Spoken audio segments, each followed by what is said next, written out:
How to buy stable Jack token.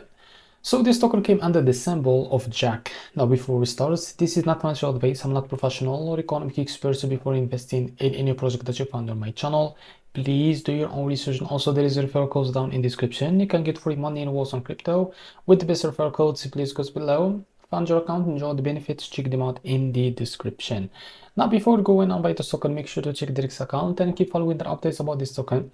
So to be able to buy this token on your wallet, what you need to do, so this token, it's available on Coin Sniper.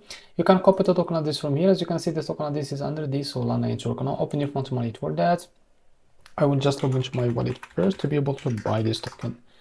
So what you need to do, click on swap, make sure that you have enough Solana on your wallet. Now click here and paste the token address. As you can see, this is our token, click on it. And here you can type how much you want to buy.